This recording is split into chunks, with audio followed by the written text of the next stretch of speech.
Hey everyone, we are here at Sun Lake's Dry Falls State Park in central Washington. This was such a great trip and a great place to come for fun and relaxation.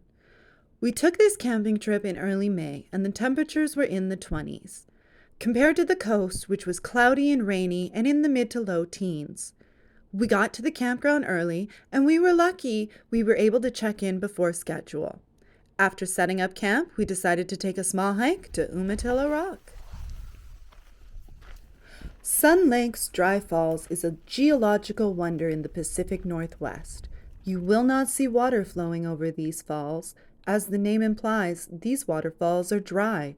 The last time water cascaded down these basalt walls was over 13,000 years ago. So why are they dry now? First, let's understand how this majestic place formed. Between 15,000 and 13,000 years ago, a massive ice dam broke, releasing the waters from the glacial lake Missoula, creating a tsunami that flooded eastern Washington, carving the basalt rocks to form the intense landscape seen today. But this didn't happen just once. This happened up to 100 times, continually breaking and flooding until finally the dams receded, the glacial lake Missoula disappeared, and the water chose a new direction. We now know this new direction today as the Columbia River. So we just kind of walked from the campground there at the blue all the way to the red dot where we are now. Now this walk was just one of few walks we took while in this state park. We camped here for 3 nights. While here, we also went up to Steamboat Rock State Park, checked out Grand Coulee, the Lenore Caves just down the road, and then we spent at least a few hours each day on one of the lakes. We have to say Deep Lake was our favorite. Park Lake was nice too, as it was closer to the campground, but Deep Lake was phenomenal. If you get a chance to come here, please go a bit out of the way and go to Deep Lake. You definitely won't regret it, as it has crystal clear waters and you'll probably have the lake to yourself.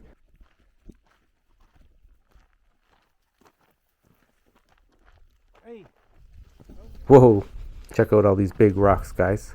Now clearly they're basalt, but I wonder where they came from. Like, how far up river did they come from? Did they just fall off Umatilla Rock here?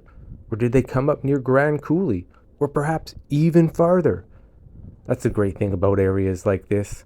You can see what waters have washed down. And sometimes they come from hundreds, sometimes 1,000 miles away. It's pretty neat. Oh, look at that cool hole up there, guys. Everybody see it? And finally, we made it to the base. It was a pretty neat place just to hang out for a bit, snap some pics. Now that we had made it to Umatilla Rock, we were making our way around it. And as we approached noon, it was definitely getting hot out there, guys. And we were looking forward to a little pit stop and picnic up at the closest lake, which will be Perch Lake. And soon enough, we could see it just over the hill. And we knew rest time ahead. Now, as we got closer to the lake, the dogs, of course, got super excited. They obviously wanted to go for a swim. It sure looked pretty nice from up here. We'll have to see.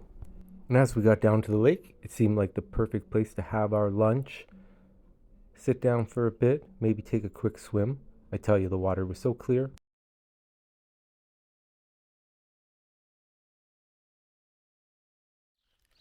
After lunch, we packed up and headed the rest of the way around Umatilla Rock and back towards the campground. Now you can see here, the campground wasn't very busy at all. We had almost to ourselves, maybe 3 people in the whole campground. Now that's one of the nice things about the off-season in the state parks, and also central Washington. Doesn't get as busy as the coast. Now, one thing to keep in mind if you come here are rattlesnakes and ticks. We made sure both of our dogs had collars and already had preventative medicine. But make sure you still check yourselves and your pets every single day. Once we got back from that hike, we just needed to hang at the campground for a couple hours and just relax, get a little food going, have a little bit of a fire, bit of a nap, kind of recharge ourselves. We'll go for a bit of a walk after. Oh, such a good little nap there, much needed. Now just taking the dogs out for a little bit of walk before we go paddle boarding. I tell you, look at those big walls in front of us, guys. Can you imagine that this was like a riverbed? This is such a beautiful valley, and this is right above our campsite. Such a great place to go. And as the afternoon went on, we decided it was time to go paddleboarding. Sometimes on these hot days, the only escape is getting out onto the water. And with that, we headed back towards the campsite, grabbed the paddleboards, and got out into the water. We spent most of the day at Park Lake. It was super enjoyable and definitely cool. Now we have a bunch of trips to share with you guys, bring you caught up to the winter, and then we'll be starting the new year with a whole bunch of new trips. So don't forget, hit the subscribe button, give us a like, and leave us a comment whether you like us or not.